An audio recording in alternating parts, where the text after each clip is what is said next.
मंगलमय मंगल करण वीतरागवे ज्ञान।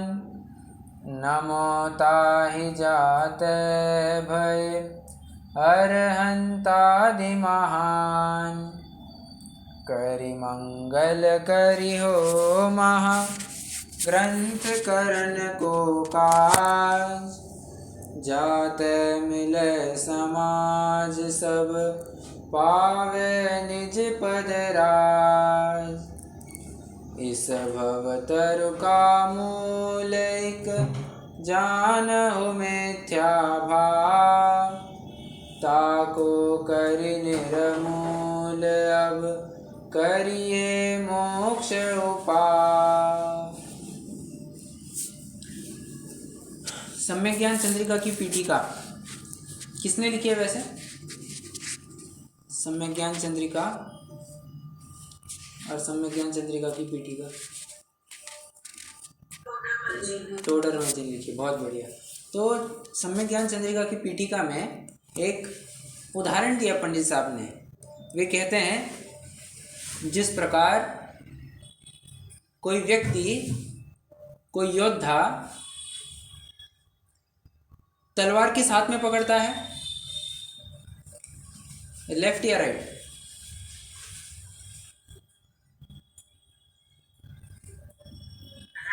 राइट में पकड़ता है।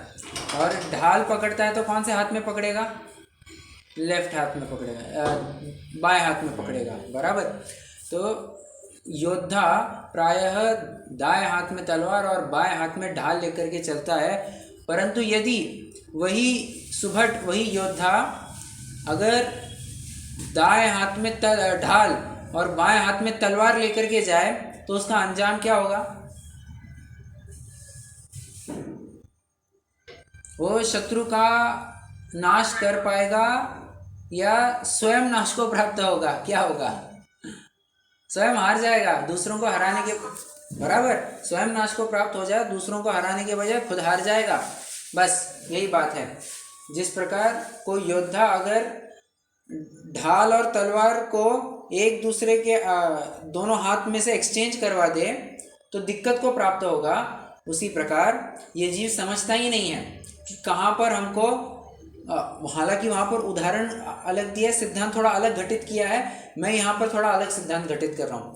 बात बस ऐसी है, जो जीव निश्चय व्यवहार को नहीं समझेगा कि निश्चय का प्रयोग कब करना, निश्चय के विषय का आधार कब लेना, व्यवहार के विषय का आधार कब लेना, जिन जीवों को इसका ज्ञान ही नहीं होगा वे बराबर से भूल करेंगे, चूकेंगे। और इसी का रूप हमें देखने को मिल रहा है, निश्चयाभासी, व्यवहाराभासी और उभयाभासी के रूप में। समझ में आ रहा है? मतलब बाएं हाथ में ढाल पकड़नी थी, दाएं हाथ में तलवार पकड़नी थी, ये तो तुम्हें समझा नहीं और तुम उल्टा कर बैठे। बस यही बात यहाँ पर होगी। तुम्हें तो चाहिए था कि तुम जब लोक व्यवहार में प्रवृत्ति करो तब तो तुम्हारी प्रवृत्ति चरणानुयोग परक होनी चाहिए थी, वो तो तुमने उसका उच्छेद कर दिया। और जब आत्मानुभव आदि करना चाहिए था तो केवल आत्मा ही का अनुभव कर बैठे। तत्व विचार करना, सात तत्वों का श्रद्धान आदि करना, देव शास्त्र गुरु का श्रद्धान करना, इन सब बातों को तुमने पूरी तरह उड़ा दिया। सो क्या कारण है? जहाँ पर तुमने निश्चय लगाना था वहाँ तो व्यवहार लगा दिया, और जहाँ पर व्यवहार लगाना था वहाँ तुमने निश्चय लगा दिया। इसी की वजह से ये तुम्हारा मिथ्यात्व का अंश अभी भी पनप ही रहा है। ठीक है, अंश तो नहीं होता हालांकि, बट मिथ्यात्व अभी भी तुम्हारा पनप रहा है। निश्चयभासी की चर्चा अपनी यहाँ से चल रही है। वस्तु स्वरूप संबंधी वो क्या क्या भूले करता है, चलो कौन बताएगा आज? 6 भूले अपन ने देखी है, बिना देखे बताने का प्रयास कीजिए। लगभग अपनी 13 कक्षाएं हो गई है। लगभग 5-6 दिनों से मैं लगभग रोज रिवाइज करवा रहा हूँ कि क्या क्या भूले करता है। आप बताने का प्रयास कीजिए वो क्या क्या भूले करता है।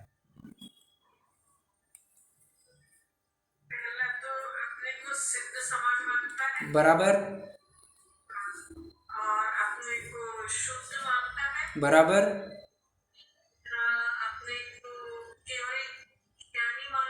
बराबर, परफेक्ट,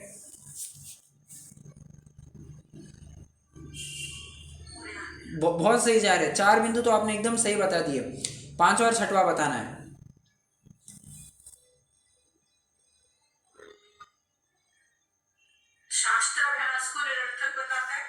वो तो मोक्ष मार्ग संबंधी भूल है, जिसकी तो अभी अपन चर्चा कर रहे हैं। वस्तु स्वरूप में क्या क्या भूले करता है?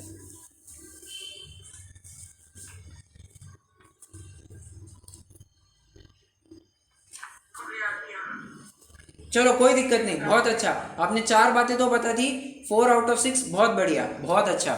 2 बातें याद हो जाएंगी, कोई दिक्कत वाली बात नहीं है। कोई ऐड करेगा, कोई कंटिन्यू करेगा इनके उत्तर को?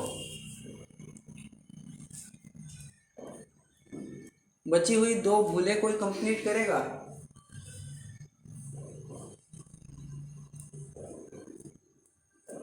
चलो देखो, बड़ा आसान है, मैं आपको आसानी से याद करवा दूंगा। पहला तो है सिद्ध समान। सिद्ध कैसे होते हैं? शुद्ध, सिद्ध से स्टार्ट करना, सिद्ध शुद्ध, याद हो गए। और शुद्ध जीव में और कौन कौन आएगा? सब केवल ज्ञानी आएंगे, तो स्वयं को केवल ज्ञानी मानता है। बात 3, केवल ज्ञानी कैसे हैं? सो भाव कर्म से रहित है, बराबर। तो स्वयं को भाव कर्म से रहित मानता है, अपने में स्वयं को भाव कर्म आदि का कर्ता नहीं मानता, राग द्वेष आदि का कर्ता नहीं मानता, ठीक है।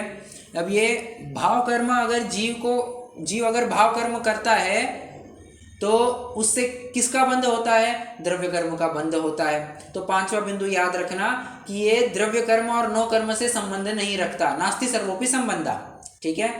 और छठवां बिंदु इस प्रकार से है कि केवल आत्मा, शुद्ध आत्मा के चिंतन ही को सम्यक्त्व या मोक्ष मार्ग मानता है। आत्मा के शुद्ध चिंतन ही को वो मोक्ष मार्ग मानता है। ये पॉइंट थोड़ा हट करके आ जाएगा, ठीक है। पहले 5 पॉइंट तो बराबर फ्लो में याद हो जाएंगे। सिद्ध कैसे होते हैं? शुद्ध। और कौन कौन शुद्ध में आता है? तो केवल ज्ञानी भी शुद्ध में आते हैं, तो स्वयं को केवल ज्ञानी मानते हैं। 3 बातें। केवल ज्ञानी कैसे हैं? भाव कर्म से रहित, तो ये भी स्वयं को भाव कर्म से रहित मानता है। भाव कर्म का बंध होने पर, भाव कर्म करने पर किनका बंध होता है? तो द्रव्य कर्म का बंध होता है, तो द्रव्य कर्म से भी स्वयं को न्यारा मानता है, द्रव्य कर्म नो कर्म।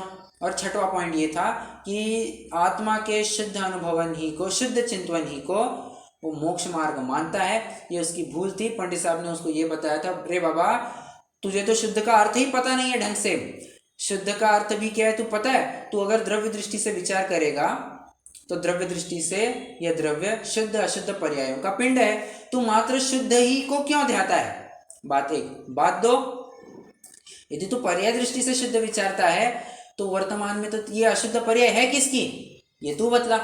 फिर और इसी में 5 बिंदु रखे थे। स्वयं को सिद्ध समान मानता है, तो पंडित साहब ने उसके भी बराबर से तर्क दे करके उन कुतर्कों का खंडन किया था सामने वाले के, और शुद्ध के भी अर्थ बताए थे। क्या ये याद करना है? शुद्ध के 2 अर्थ आपको याद करने हैं।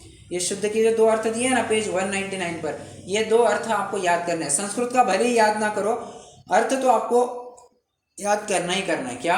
ए शेवाशेष द्रव्यांतर भावेभ्यो भिन्नत्वेनोपास्यमानः शुद्ध इत्यभिलप्यते, मतलब पर से भिन्न, अपने से अभिन्न, ऐसा वह शुद्ध। 6वीं गाथा की टीका, ये याद करना है। पर से भिन्न, अपने से अभिन्न, ऐसा वह शुद्ध, ठीक है। और दूसरी बात थी कर्ता कर्म आदि कारकों की समूह की प्रक्रिया से उत्तीर्ण, ठीक है, वह शुद्ध। समस्त कारक की प्रक्रियाओं से उत्तीर्ण वह शुद्ध, ठीक है। ऐसा अभेद ज्ञान तन्मात्र वह शुद्ध है, ठीक है। तो शुद्ध शब्द का ये अर्थ, ये दोनों अर्थ आपको याद करने हैं। ये कहते हुए फिर अपन ने या क्या कहते हैं वस्तु स्वरूप संबंधी भूलों का प्रकरण कंप्लीट किया था। उसके बाद अपन ने निश्चयाभासी की स्वच्छंदता और उसका निषेध, वो किस प्रकार स्वच्छंदता चाहता है, और कहूँ तो मोक्ष मार्ग संबंधी क्या क्या भूले करता है, ये बातें बताना चालू की थी पंडित साहब ने। 5 बिंदुओं के माध्यम से इसकी चर्चा चल रही है। सबसे पहले शास्त्राभ्यास को निरर्थक बतलाता है, सो पंडित साहब ने 3 बिंदुओं के माध्यम से उसका निराकरण किया। कहते हैं मुनिराज की भी ज्ञान और ध्यान, ये 2 मुख्य कार्य, सबसे ज्यादा मुख्य कार्य कहे हैं, तू शास्त्राभ्यास को कैसे निरर्थक बतलाता है, इनके अलावा तो अस्थान है, ऐसा कहकर के शास्त्र स्वाध्याय को बराबर स्थान दिया है, ठीक है। बात 2, कोई कहेगा कि नहीं सिर्फ अध्यात्म शास्त्रों को पढ़ो। पंडित साहब कहते हैं आत्मानुभूति होने तक तो ठीक था, बट एक बार तक तुम्हें सम्यक तो हो जाए, आत्मा की अनुभूति हो जाए, तो अब आत्मा के बारे में विशेष जानना क्या रहा। अब तो अन्य अनुयोगों का अभ्यास ही मुख्य चाहिए, ऐसी बात पंडित साहब ने कही थी। और अध्यात्म में भी पढ़ते रहना, हमको उससे कोई दिक्कत नहीं है, खूब पढ़ना, बट अन्य अनुयोगों का भी अध्ययन बराबर से चाहिए, मुख्य चाहिए। पंडित साहब तो ऐसे ही कह रहे हैं। फिर और कहते हैं कि तू जो कहता है कि शास्त्रों में विचरण करने वाली बुद्धि व्यभिचारिणी है, सो तू एक बात बता, तू वहां पर उपयोग नहीं लगेगा तो कहाँ उपयोग लगेगा? अगर अन्य स्थानों पर उपयोग लगेगा, देख निर्विकल्प काल तो ज्यादा रहता है नहीं, तो उसको छोड़ करके तू अन्य किसी भी कार्य को देख, शास्त्र स्वाध्याय को छोड़ करके अन्य कार्यों को देख, तो वहां पर क्या पाएगा? वहां पर तो बराबर से यही पाएगा कि वे बहुत राग आदि गर्भित है, वहां पर कषाय ज्यादा पाई जाती है, इसलिए उनको तो करना योग्य नहीं, वे अप्रशस्त कार्य होंगे। शास्त्र स्वाध्याय प्रशस्त कार्य है, इसलिए करना योग्य है। ठीक है, ये तो अपन ने शास्त्र स्वाध्याय निरर्थक बतलाता है, इसका खंडन अपन ने यहाँ से देखा। दूसरा कल बिंदु अपन ने जिसकी चर्चा की थी, द्रव्याधिक्य तथा गुणस्थान मार्गणास्थानिधिक्य विचार को विकल्प ठहराता है। क्या कहा? द्रव्याधिक्य विकल्प को, विचारों को विकल्प ठहराता है। पंडित साहब कह रहे हैं, 5 बिंदुओं के माध्यम से उसका भी खंडन किया था। पंडित साहब कह रहे हैं कि तू एक बात बता, निर्विकल्प दशा अंतर्मुहूर्त से ज्यादा रहती है नहीं, लगभग ऊपर वाला ही पॉइंट था, निर्विकल्प दशा अंतर्मुहूर्त से ज्यादा रहती नहीं है। तो बचा अब जब विकल्प की भूमिका में रहेगा तो क्या करेगा? इसी का तो चिंतन करेगा। क्या कहते हैं, द्रव्याधिक का ही तो चिंतन करेगा। अन्य विकल्प तो बहुत राग गर्भित है, वहां जाने से तो अच्छा है तो द्रव्याधिक तथा गुणस्थान अधिक के विचारों को कर। बात 1। बात 2, वो कहेगा नहीं मैं आत्मस्वरूप ही के चिंतन को अनेक प्रकार किया करूंगा। पंडित साहब ने उसको शब्दों में ही पकड़ लिया, तो आत्मस्वरूप जो कि सामान्य है उसको अनेक प्रकार से कैसे ध्याएगा? अनेक प्रकार से ध्याना संभव ही नहीं है, क्योंकि सामान्यात्मक वस्तु को तू विशेष रूप से कैसे ध्याएगा?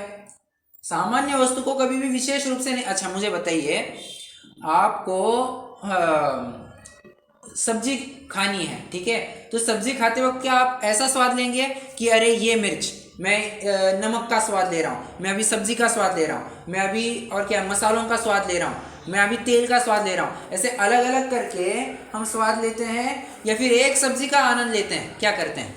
आनंद लेते हैं मतलब एक सब्जी का स्वाद लेते हैं, क्या करते हैं? एक सब्जी का। बराबर उसी प्रकार जब तुम सामान्य आत्मा का अनुभवन कर रहे हो तो उसको अनेक प्रकार से कैसे ध्याओगे? तो तुम्हारे शब्दों में ही एक प्रकार से दिक्कत आ गई। बात 1। बात 2, अनेक सामान्य रूप से तो चिंतन संभव ही नहीं है। अनेक प्रकार का जब तू कह रहा है कि अनेक प्रकार से चिंतन करेगा, अनेक प्रकार से चिंतन तो द्रव्य गुण पर्यायदि रूप, फिर निश्चय व्यवहार, नय विवक्षा और गुणस्थान मार्गणास्थान, शुद्ध अशुद्ध अवस्था इत्यादि विचार करने पर ही होगा। ठीक है, ये पहली बात कही। दूसरी बात कहते हैं, सुन, केवल आत्मज्ञान ही से मोक्ष मार्ग नहीं होता। अरे बहुत जोरदार बात है ये, आत्मज्ञान ही से मोक्ष मार्ग नहीं होता, 7 तत्वों का ज्ञान श्रद्धान होगा तभी मोक्ष मार्ग होगा। राग, और लास्ट में कहा राग आदि को भी दूर करना आवश्यक है। तीसरा बिंदु ये बताया, मैं थोड़ा सा रिवाइज करवा रहा हूँ क्योंकि याद रह सके तो बहुत अच्छा। प्रश्न आपको आए, 7वें अधिकार का आपको प्रश्न आए, जैसे मान के चलिए आपको प्रश्न आया कि निश्चयाभासी द्रव्याधिक्य तथा गुणस्थान मार्गणास्थानिधि के विचारों को विकल्प ठहराता है, इसके ऊपर नोट लिखिए। तो जो कल अपन ने चार्ट बनवाया ना, उतना चार्ट बस आपको चिपकाना है, बस आपका काम हो जाएगा। ठीक है, और आपको चार्ट अच्छे से याद रहे इसलिए मैं थोड़ा सा भी रिवाइज करवा रहा हूँ। हाँ, और मैं कह करके बता रहा हूँ कि हाँ ये पॉइंट अपन ने देखा था, ये 3 पॉइंट में देखा था, ये 5 पॉइंट में देखा था, तो मैं बता रहा हूँ ताकि आपको भी बराबर से समझ में आए। हाँ जी, अब जो कल का बिंदु था अपना क्या विचारों को विकल्प ठहराता है, उसमें 3rd पॉइंट देखिए। 3rd पॉइंट ये है कि रागादिक को मिटाने के लिए अध्ययन तो करना, बट ये त्रिलोक के आकार प्रमाण आदि को करने से क्या होता है? ठीक है, पंडित साहब कहते हैं देख ये तो ज्ञेय मात्र है, ये तो वर्तमान में कुछ राग आदि के कारण है ही नहीं, बात एक। बात दो, आगे भी ये तुम्हारे तत्व ज्ञान को निर्मल करेंगे, इसलिए आगामी राग आदि को घटाने के कारण है। समझ में आ गया? आगामी राग आदि को घटाने के कारण है, इसलिए भी इनका अध्ययन होना आवश्यक है। फिर वो कहता है स्वर्ग नरक आदि को जानेंगे तो राग द्वेष होगा। स्वर्ग की ऐसी संपत्ति देखेंगे तो क्या इतनी संपत्ति है, वाह, मतलब ऐसा जी ललचाएगा और राग होगा। नरक की यातनाएं देख करके दुख होगा, द्वेष होगा। तो क्या किया जाए? पंडित साहब कह रहे हैं ये ऐसी मान्यता तो मिथ्यात्वियों के योगी या अज्ञानियों के ही ऐसी प्रवृत्ति पाई जाएगी, ऐसी विचारधारा होती है। इसके अलावा ज्ञानी की तो ऐसी बुद्धि नहीं होती। लास्ट पॉइंट फिर उनको पंडित साहब शंकाकार ने पूछी थी कि जितना प्रयोजनभूत हो थोड़ा उतना ही जान लो, अन्य विकल्प बहुत करने से क्या। पंडित साहब ने एक ही बात कही थी, सामान्य शास्त्र तो नूनम विशेषो बलवान भवेत, सामान्य से विशेष बलवान होता है, ये जानना। और यहाँ पर अपन एक बात और देखी थी कि यहाँ का सामान्य विशेष और दृष्टि के विषय का सामान्य विशेष ये तद्दन जुदे भिन्न है। ठीक है, अलग अलग है, इनको मिक्स मत कर देना। क्योंकि गुरुदेव के टाइम पर ना ये बहुत प्रश्न आए थे कि गुरुदेव बराबर से समयसार के रूप में समयसार का स्वाध्याय कराते हुए ये कहते थे, एक अखंड नित्य सामान्य का आश्रय करो, विशेष को गौण करो, ये सब कहते थे। 15वीं गाथा की टीका में भी आया क्या कि सामान्य का आविर्भाव और विशेष का तिरोभाव, बराबर। ये 14वीं 15वीं गाथा की टीका में भी आया हुआ है। तो लोगों ने यहाँ से वो उस प्रकरण को यहाँ पर मिक्स करना चालू किया। ये पेज 202 पर जो लिखा है ना कोट, सामान्य शास्त्र तो नूनम विशेषो बलवान भवेत, तो लोगों ने वो प्रकरण यहाँ पर डालना चालू किया। सो तो बात ठीक नहीं रहेगी। ठीक है, ये दो अलग अलग बातें हैं, दोनों को अलग रूप से ही देखा जाए। यहाँ तक अपनी चर्चा कंप्लीट हुई। आज अपन को उसकी तीसरी भूल की तरफ आगे बढ़ना है। ठीक है, तीसरी भूल क्या है उसकी? वो कहता है तपश्चरण को वृथा क्लेश मानता है। तपश्चरण को वृथा क्लेश मानता है। पंडित साहब उसको कहते हैं, यहाँ 3 बिंदुओं के माध्यम से चर्चा चलेगी। तपश्चरण को वृथा क्लेश ठहराता है, इसकी चर्चा 3 बिंदुओं के माध्यम से करेंगे। पहला बिंदु,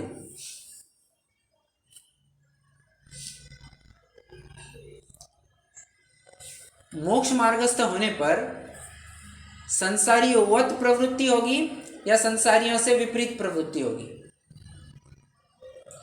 मोक्ष मार्गस्थ होने पर संसारियोवत प्रवृत्ति या संसारियों से विपरीत प्रवृत्ति, क्या? हाँ, विपरीत प्रवृत्ति होगी, बराबर।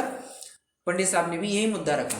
वे कह रहे हैं तू तो स्वयं को मोक्ष मार्गी मान रहा है ना, यदि तू तपश्चरण आदि को क्लेश ठहराएगा, अरे सारी दुनिया तो वैसे ही क्लेश मानती है।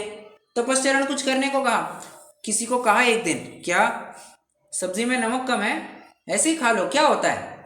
एक दिन बिना नमक की सब्जी खाने का प्रयास करो, कषाय पर आकर के हट जाता है। कॉम्प्रोमाइज़ नहीं होगा, खाने पीने के मामले में कोई कॉम्प्रोमाइज़ नहीं। मैंने ऐसे ऐसे लोग देखे हैं कि सब्जी में थोड़ा नमक कम हुआ, वहीं पे पैक कर देते हैं, नहीं खाना हमको, ये दूसरा मंगाएंगे, ये नहीं खाएंगे। मतलब इतने एडमेंट रहते हैं कि थोड़ा भी उनको कम नमक वाला नहीं चलता है। वे तो मैंने बस एक छोटा सा उदाहरण दिया, अब लगाना इसके ऊपर से कितना ही लगा सकते हैं। किसी को कहा, माता पिता कहते हैं बेटा आज अष्टमी है, अष्टानिका चल रही है अभी, हालांकि आज तो अष्टानिका का अंतिम दिन है, बट अष्टानिका चल रही है, बाहर मत जाओ, बाहर के होटलों का भोजन मत करो, रात्रि भोजन मत करो, हमको मत कहना ये सब, ये तपश्चरण वगैरह तुम कहो, ये कितनी तकलीफ होती है इससे, भूख लगती है तो मरना पड़ता है हमको, और भूख लगे तब क्या करना, ऐसे कह करके वे इसका उच्छेद करते हैं। संसारी जीवों की तो सामान्यतः यही प्रवृत्ति होती है। तू भी अगर इसी स्टेटमेंट को कहेगा, तेरे में और उसमें अंतर क्या, बराबर है ना, तेरे में और उसमें फिर अंतर क्या रहा, इतनी सी बात है। तेरी तो प्रवृत्ति संसारियों से विपरीत होनी चाहिए थी। ठीक है, कितनी ही बातें हैं यहाँ पर तपश्चरण आदि को लेकर के देखो एक बात समझना, तपश्चरण कोई नहीं करना चाहता, कोई नहीं करना चाहता। और जो भी आपको आज के वर्तमान काल में जितने भी जन आपको तपश्चरण करते पाए जाएंगे, 99.99% लोग या तो अपनी मान बढ़ाई के लिए या तो कुछ ना कुछ रिकॉर्ड बनाना है उसके लिए, इतने मात्र के लिए तपश्चरण करते हैं। और मैं बताऊं, तपश्चरण भी उनका नाम मात्र होता है। श्वेतांबरों में तो तपश्चरण के नाम पर क्या चलता है? तपश्चरण बोल रहा तो उनको क्या दिखता है?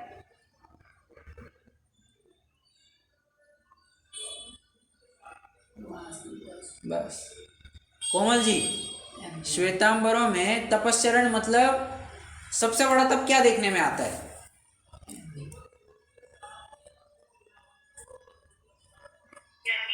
क्या पूछ रहे हैं आप? तपश्चरण? मैं ये पूछ रहा हूँ श्वेतांबर भाई, किसको ही सबसे ज्यादा, कौन से तप को सबसे ज्यादा प्रायोरिटी दे चुके हैं?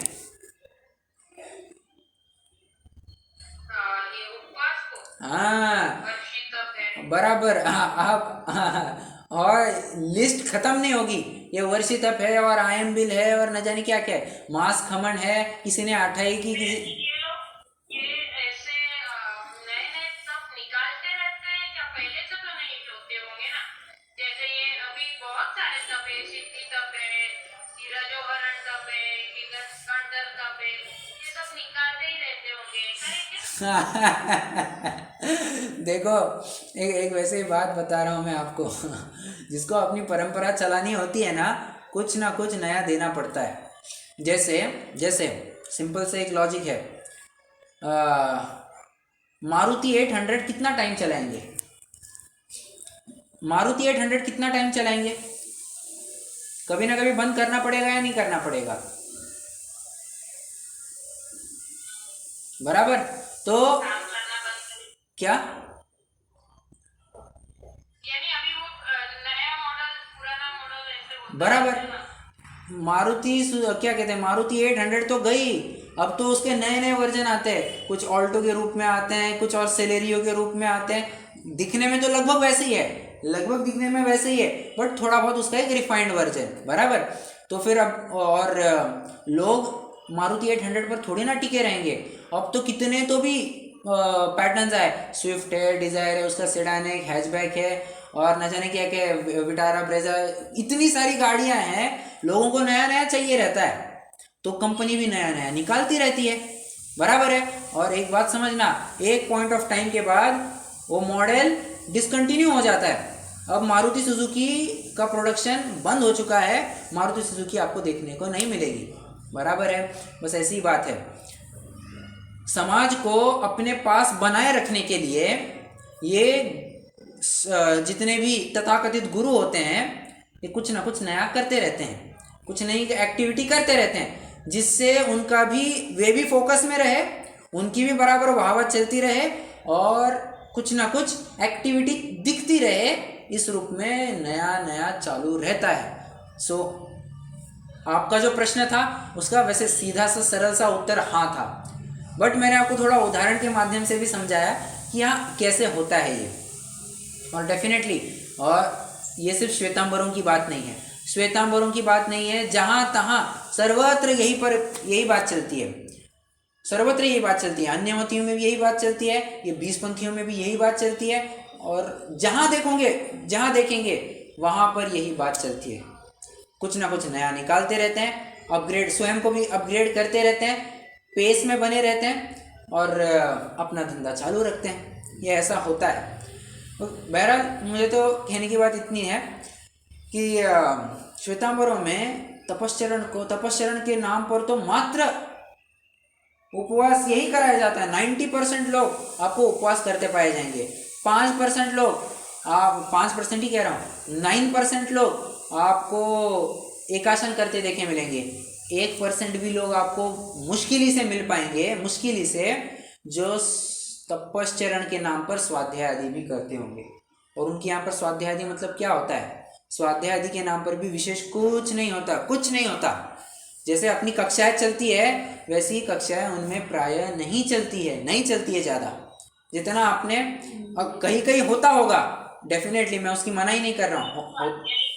स्वाध्याय के नाम करेक्ट जो क्रमण सीखे हैं कि जो भी किया है जो है उनका कंठपाठ ही होता है जैसे करेक्ट बस ऐसे ही वही वही का वही और उसके बगैर संस्कृत पढ़ते जाओ बराबर पालन करते जाओ बराबर बराबर ये होता है ना, एक बुक होती है ना उसमें 1 2 3 4 लिखा है। हाँ बराबर बराबर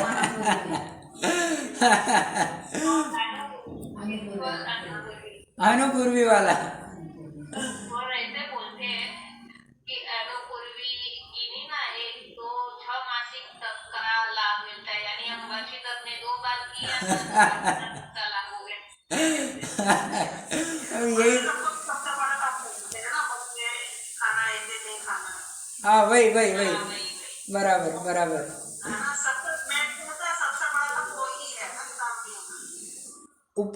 वो तो है ही अभी तो बहुत बड़े बड़े और भी चालू रहते हैं सिद्धि सबको भी बड़ा माना है हाँ। ब्राह्मण को भी बड़ा माना है करते रहते हैं। चल 1 महीने के करते हैं ना ये एक दिन मूंग की दाल खाएंगे ये पॉपकॉर्न खा लेंगे इस तरीके से करके बराबर बराबर वो 1 महीने बालों के करती हैं बराबर मेरे 5 करते वैसे ही। तो बहुत चलता है ये तो इतना इतना रस नहीं लेते हो ना तो कहते हैं हम दूसरे के उसमें खाते हैं नमक भी नहीं मीठा भी नहीं तो तुम लोग तो रस इतना नहीं करते ना हम लोग तो ऐसे बड़ा वो आयम्बिल हो गया होती है आईपी की होगी होती है 10 दिन की और 10 दिन साल में 2 बार आती है महीने भर की करती है हाँ वो महीने बाद की यानी इसमें अभी क्या है मालूम है कि अभी उसमें पाया रखते हैं फिर एक ओली पाइना एक आईपी पाइना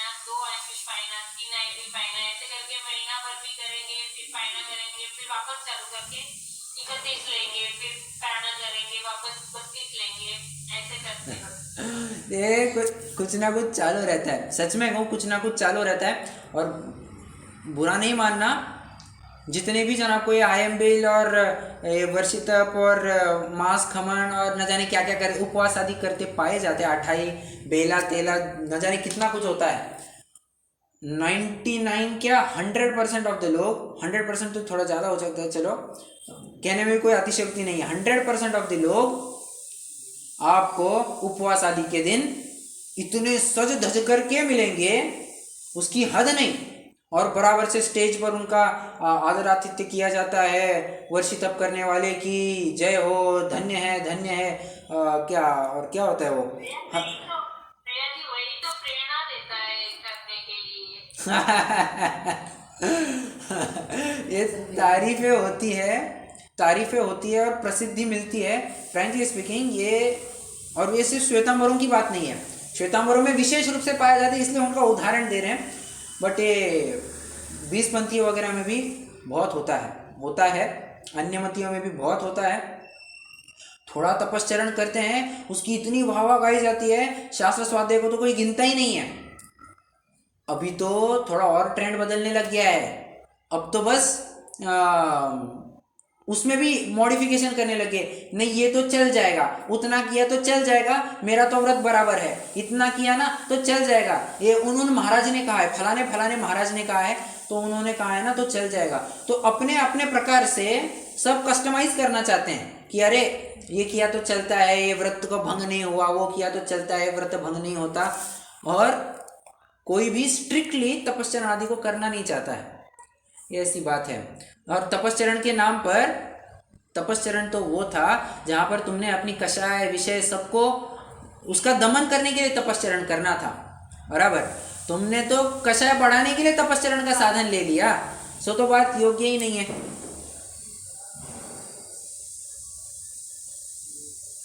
आपको मैं बताता हूँ किसी भी जीव को जो उपवास वगैरह करे ना मांस खमन वगैरह कर रहे हैं जो कुछ भी करता है ये वर्षितप वगैरह उसको बस एक दिन कहना तुम नहाओ मत तुम एकदम पुरानी साड़ी या पुराना कुर्ता पैजामा पहनना और तुमको आज बिल्कुल भी एसी पंखा नहीं लगाना है और तुमको आज बिल्कुल भी मोबाइल नहीं चलाना है ये तो मैं बहुत बोल गया उसको सिर्फ इतना कहा जाए ना आज तुमको मोबाइल नहीं चलाना है नहीं कर पाएगा वो मोबाइल के इतने अधीन हो जाते हैं, पूरा दिन फिर मोबाइल मोबाइल में निकालते। उसको कहा जाए आज तुमको दोपहर में सोना नहीं है, वो संभव ही नहीं है उनको।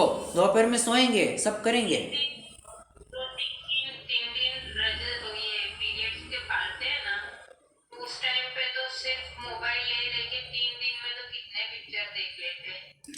कौन ये? सब जमा करके आराम करना रहता है 3 दिन। हाँ हाँ हाँ, ऐसे करते हैं। बराबर बराबर। तो यही सब चलते रहता है। और दुनिया को दिखाने के लिए हो गया ना, उपवास किया, हो उपवास किया, उपवास किया। अरे फालतू का उपवास किया है तुमने, कुछ दम नहीं है ऐसे उपवास में। इसको तो, अरे मैं तो सच में कहूँ, इसको तो लंघन भी कहने में भी शर्म आती है। लंघन भी किस नाम से कहे? तुमने इतनी विषय कषय का जहर पी लिया है कि तुमने लंघन किया, ये भी कहना बहुत बुरा लगता है, शर्म आती है कि ऐसे कहे। सो बहुत सारी बातें हैं। किसी को ढंग से अब मैं इतना सब कुछ क्यों बता रहा हूँ? लोग तपश्चरण तो करते हैं, बट सही रूप से तपश्चरण करने बोले ना इनको, तो इनको लगता है अरे कैसे तो क्रियाकांडी है ये, हमको ये सब करवाते हैं, हमको वो करवाते हैं। एक बात कहता हूँ, किसी को बस इतना कहना, पानी छान करके तुम रोज पिया करो, उसका मुंह देखना कैसा हो जाता है। और कोई पंडित अगर ये कहता पाया जाए, मैं तो बहुत फ्रैंकली कहता हूँ, मैं तो डे इन डे आउट आपको कहता हुआ मिलूँगा। और तो कई लोग तो फिर इस बात को लेकर के ये जज भी करने लगते हैं, यार ये तो बहुत क्रियाकांडी है, ये उतर जाओ भैया जी, कुछ नहीं रखा है इन क्रियाकांड में, अनंत काल हो गया पानी छानते छानते, ये सम्यक तो अभी तक नहीं हुआ, छोड़ दो इन सब बातों को, उतर जाओ उतर जाओ। ऐसा कहते हुए भी आपको लोग मिलेंगे, और एकदम हीन और ओछी दृष्टि से लोग देखना प्रारंभ करते हैं। इनको लगता है कि इतना क्रियाकांडी है ये कुछ नहीं होगा इससे, छोड़ दो, ऐसा होता है। उनको लगता है कि सम्यक तो ही की बात की जाए। अरे तो ये क्या मिथ्यात्व आदि की बात चल रही है क्या? हाँ, तुम सम्यक्त्व की बात कर रहे हो, हम सम्यक्त्व के पात्रता की बात कर रहे हैं। पात्रता होए बिना तुम सम्यक्त्व का क्या प्रकट करोगे? पहले तो जमीन उपजाऊ तो बनाओ, तब तो जाकर के तुम उसको प्रकट कर पाओगे, तभी तो उसमें तुम बीज बोओगे, फिर उसका फल मिलेगा, बराबर है ना। अगर जमीन को उपजाऊ ही नहीं बनाओगे और बीज बोओगे, उसका फल नहीं मिलेगा, तुमको मिलता ही नहीं है फल।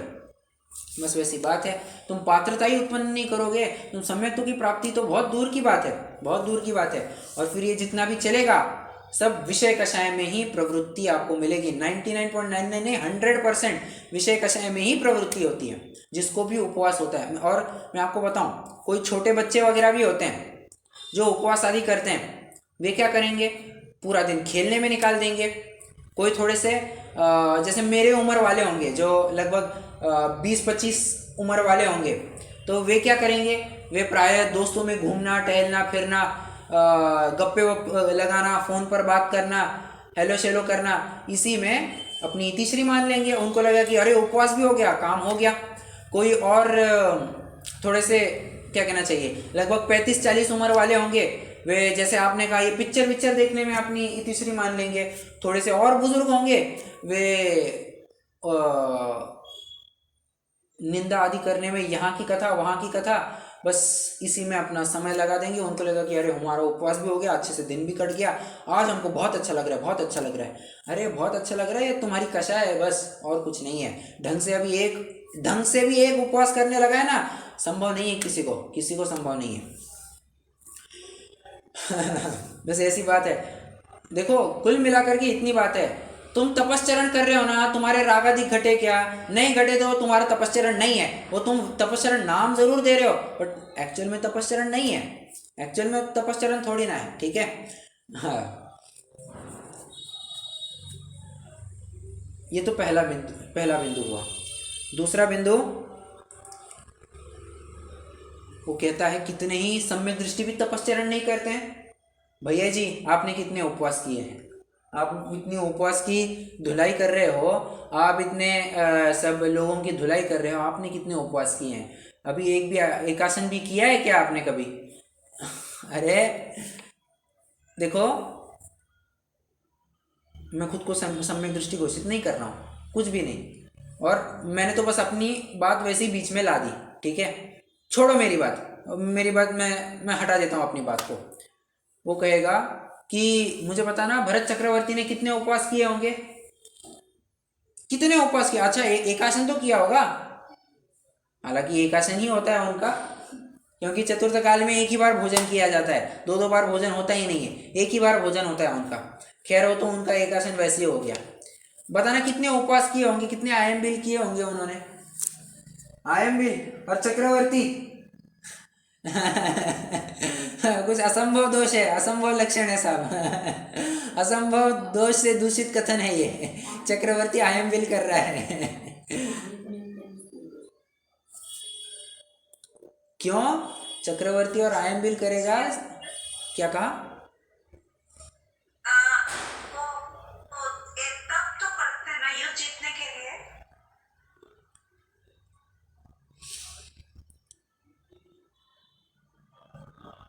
अरे सुना है तप करते हैं तप करते हैं मतलब वो क्या है, वो होता कैसे है?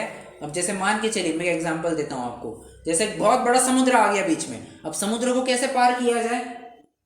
या फिर बहुत बड़ी गुफा आ जाए, जो गुफा को पार करके ही आप आगे निकल सकते, तो क्या किया जाना चाहिए?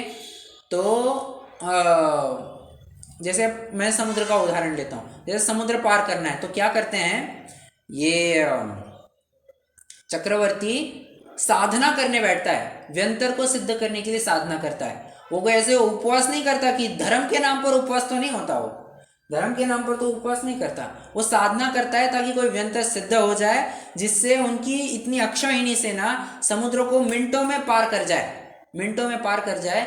इसके लिए फिर वो व्यंतर को सिद्ध करने लग जाता है। चक्रवर्ती स्वयं करता है। हाँ डेफिनेटली फिर उस समय में वो कहा तो जाता है कि तपस्चरण कर रहा है, बट ऐसा जो तपस्चरण थोड़ी ना है, तपस्चरण थोड़ी ना कहलाएगा वो। तो मैं क्या कह रहा था, हाँ वो तो व्यंतर आदि की सिद्धि करने लग जाता है, साधना करने लग जाता है। ऐसा उसको तपस्चरण तो नहीं कहा जा सकता, ठीक है? क्योंकि तपस्चरण का मूल हेतु होता है राग आदि को घटाना। यहाँ पर राग आदि को क्या घटाना है? यहाँ पर तो दिग्विजय के लिए निकला है, वो युद्ध वगैरह करने के लिए निकला है। यहाँ पर तो राग आदि को घटाने का प्रयोजन नहीं होता। तो वही कहने की बात मेरी इतनी है, चक्रवर्ती कौन सा आयम बिल करता होगा? आयम बिल और चक्रवर्ती बहुत दूर दूर की बात है, संभव ही नहीं है, ठीक है? तो वो अब ये इस आड़ में वो छिप रहा है, साहब भरत चक्रवर्ती ने उपवास नहीं किया था तो आप हमको क्यों उपवास करने लगा रहे हो? भरत चक्रवर्ती ने एक नहीं दो नहीं 96,000 रानियों के साथ भोग किया, हमको क्यों इतनी सारी स्त्रियों से भोग करने को रोकते हो? ठीक है, आप हमें क्यों ब्रह्मचर्य का उपदेश देते हो? बात 2। बात 3, उनके तो 6 खंडों का अधिपति था, वे तो 6 खंडों के अधिपति थे, आप क्यों हमें परिग्रह परिमाण का उपदेश देते हो? है कि नहीं? तो तपस्चरण है। सो चक्रवर्ती ने कितने शास्त्र पढ़े होंगे और आप हमको क्यों शास्त्र पढ़ने का उपदेश? स्वाध्याय भी तो एक तप ही तो है ना, तो आप क्यों हमें ये सब करने को कह रहे हो? समझ में आ रही है बात? तो पंडित साहब कह रहे हैं, रे सुन, सम्यक दृष्टि को, तुझे क्या पता कि वो तपस्चरण बाहर में नहीं कर रहा है, तो उसकी इच्छा है या नहीं है, ये तुझे क्या पता? समझ में आ रहा है? हाँ। ज्ञानी भले ही बाहर में तपस्चरण ना करते दिखे, अंतर में तो छटपटाहट बराबर चलती ही रहती है। एक उदाहरण देता हूं मैं, फटाक से समझ में आएगा। जैसे कोई श्रावक है, कोई पंचम गुणस्थानवर्ती जीव है, वो चाहता है कि अपन तो बराबर से शटरस आदि का पालन करे, अपन एक दिन नमक ना खाए, एक दिन अपन तेल की सब्जी ना करे, आदि आदि, एक दिन अपन तेल का सेवन ना करे, एक दिन अपन घी का सेवन ना करे, वो जो चाहता है, ठीक है? बट दिक्कत ये है कि घर में है 10 मेंबर, 10 मेंबर में छोटा बच्चा भी है, माता पिता भी है, और सबके हिसाब से अलग अलग व्यवस्था करनी पड़ रही है। तो और माता पिता को तो डॉक्टर ने कहा है कि इनको व्यवस्थित रूप से भोजन आदि देना आवश्यक है, इतना तपस्चरण अभी इनके लेवल पर संभव नहीं हो पाएगा, तो इनको तो व्यवस्थित बराबर तेल नमक आदि की सब्जी रोटी सब दी जाए। तो रूखा सूखा इनको ना खिलाया जाए। अब वो क्या विचार करेगा, अरे इनके लिए अलग से बनाओ और बच्चों के लिए अलग से बनाओ, फिर अपने लिए अलग से बनाओ, कितना आरंभ होगा, कितने बर्तन पड़ेंगे, कितना मेरा समय खपेगा। उससे अच्छा एक ही है, छोड़ो ना, सबके हिसाब से एक बना दो और झंझट से निपट जाओ। प्रश्न है मेरा, इसमें वो खेद बुद्धि रखता है या नहीं रखता है? जी बिल्कुल रखता है, वो खेद बुद्धि रखता है। क्यों? वो चाहता नहीं है कि ये इतनी सब आइटम बने, ये हमको ये सब करना पड़े, बट मजबूरीवश करना पड़ रहा है। अब उसकी मजबूरी है, ये तो तुमको समझना पड़ेगा, ठीक है, क्योंकि उसके अंतरंग जीवन को कभी जाकर के टटोलो, तुमको बराबर से उत्तर मिल जाएगा। बाहर से देख करके तो हम ये निर्णय नहीं ले सकते कि अरे इसको तो ये तो तपश्चरण नहीं करता पाया जाता, ये कुछ भी नहीं कर रहा है, ये इसको हम कैसे विशेष महान माने, कुछ नहीं। इसके अंतरंग में बराबर छटपटाहट चलती ही रहती है, और ये छटपटाहट चलती रहती है। इसका प्रमाण क्या? प्रमाण इतना ही कि आगे चल करके ये मुनि दीक्षा धारण करते हैं और बराबर से मोक्ष को भी जाते देखे जाते हैं, ठीक है।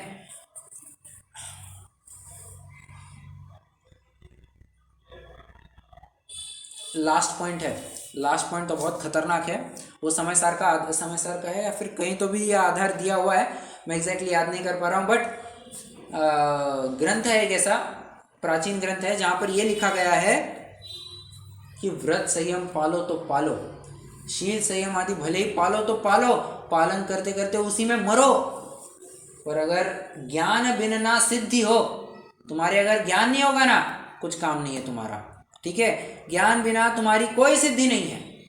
पंडित साहब कहते हैं ये तो उनके लिए उपदेश था जो व्रत क्रिया कांड को ही धर्म मान बैठा है, उसे ही को मोक्ष मार्ग मान बैठा है। पंडित साहब कह रहे हैं उनके लिए तो ये उपदेश था, उपदेश तेरे लिए नहीं था। हमने वहां पर दवाई हाई बीपी वाले की रखी थी, लो बीपी वाला कैसे लेकर जाकर के वो दवाई ले गया? तूने फिर गलत डोज ले लिया है, उसका बुरा असर देखने को मिल रहा है। समझ में आ रहा है कि तुझे तो हम यही कहेंगे कि तुझे तो तपस्या करना ही पड़ेगा, और जो दिन रात तपस्या आदि कर रहा है ना, जैसे श्वेतांबर आदि, उनको कहा जाएगा अरे छोड़ो, कुछ रखा नहीं है इन उपवास आदि में, कभी शास्त्र स्वाध्याय भी कर लिया करो जी, कभी थोड़ा कुछ और तत्व चिंतन भी कर लिया करो जी, कभी 10 धर्मों का विचार करो, 12 भावनाओं का चिंतन करो, 7 तत्वों का विचार करो, इसका भी तो कभी विचार किया जाए। तुम वो नहीं करोगे और चाहोगे कि हम स्वच्छंद वर्ते, सो तो बात संभव नहीं है। ओके, कितने जनों को तीनों बिंदु समझ में आए?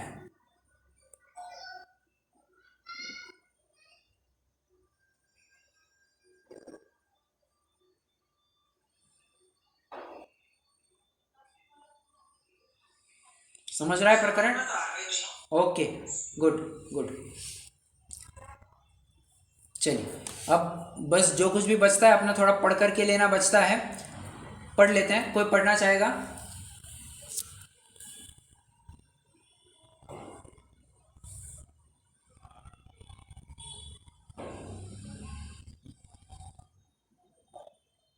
कोई भी फटाफट, थोड़ा फास्ट।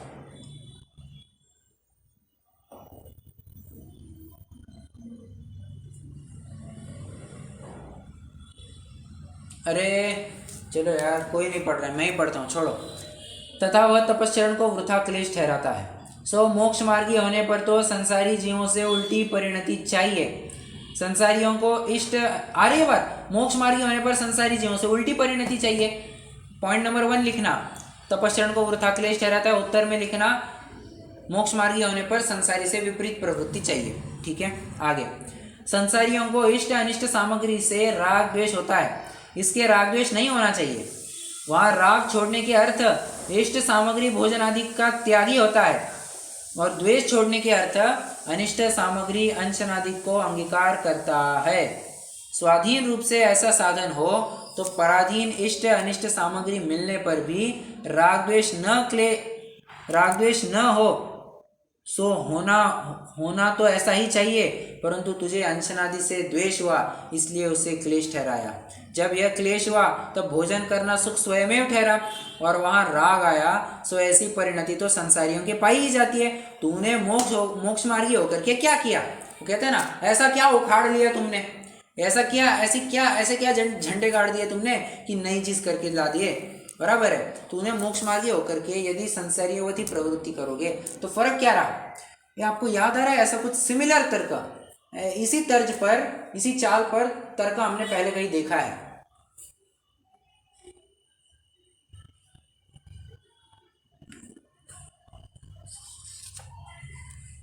ऐसी बात कहीं पहले देखी है, याद है?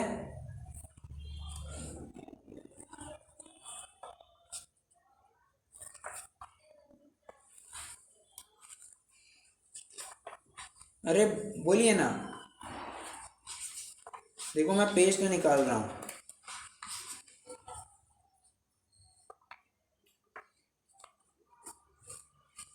अरे पांचवें अधिकार में देखा था। पांचवें अधिकार में जब ये प्रकरण चला था कि संसारी जीववत प्रवृत्ति पाई जाती है, तो तुम में और संसारी में अंतर क्या? आइए मैं आपको एक क्या कहना चाहिए, एक झलक दिखलाता हूं कि ये 104 पेज पर कैसा प्रकरण दिया हुआ है। आइए लास्ट पैराग्राफ देखिए। तब वो कहता है, ये विष्णु के खंडन का प्रकरण चल रहा है, ठीक है। तब वो कहता है, ऐसा किए बिना परमेश्वर की महिमा प्रकट कैसे होती? उससे पूछते हैं, अपनी महिमा के अर्थ अपने अनुचरों का पालन करे, प्रतिपक्षियों का निग्रह करे, वही रागी द्वेष है, वही राग द्वेष है। वह राग द्वेष तो संसारी जीवों का लक्षण है। अरे ये तो संसारी जीवों का लक्षण है। अब ऐसे ही आप पढ़ते जाना, आपको बराबर ऐसे ही आपको तर्क मिलते जाएंगे। अब तेरे में और संसारी में फिर अंतर क्या रहा? तो संसारी भी यही कर रहा है और तू भी यही कर रहा है, फर्क क्या पड़ता है? और एक दिखाऊं क्या? और एक प्रकरण दिखाता हूं।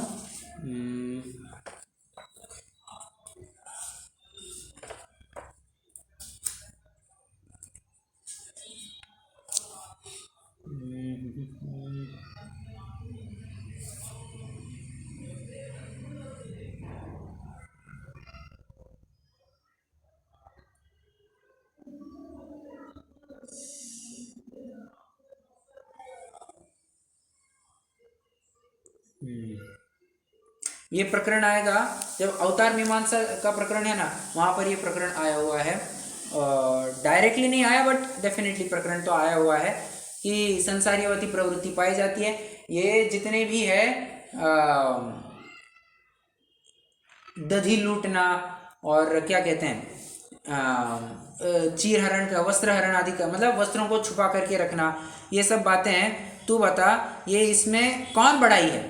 इसमें कौन बड़ाई है? ये तो समस्त संसारियों जैसी प्रवृत्ति होगी। इसमें और भगवान में फिर और संसारी में अंतर क्या रहा? अरे बात क्या है? तो ऐसे ही तर्क यहाँ पर भी दिया जा रहा है। आगे बढ़ते हैं, आइए पेज 203 पर।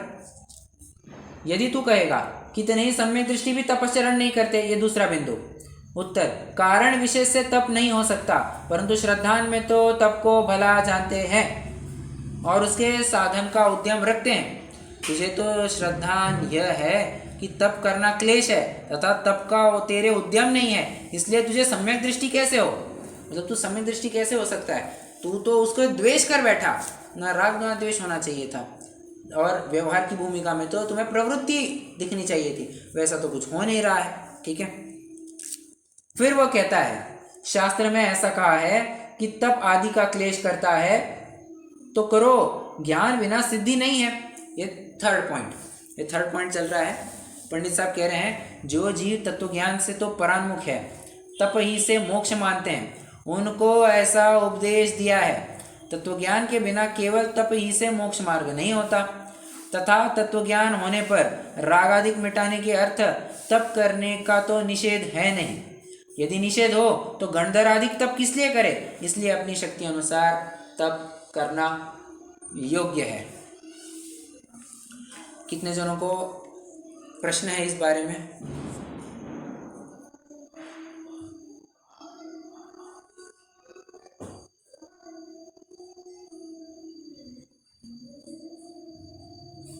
नहीं है? चलिए रुकते हैं, फिर अपन जिनवाणी स्तुति करेंगे। ओके।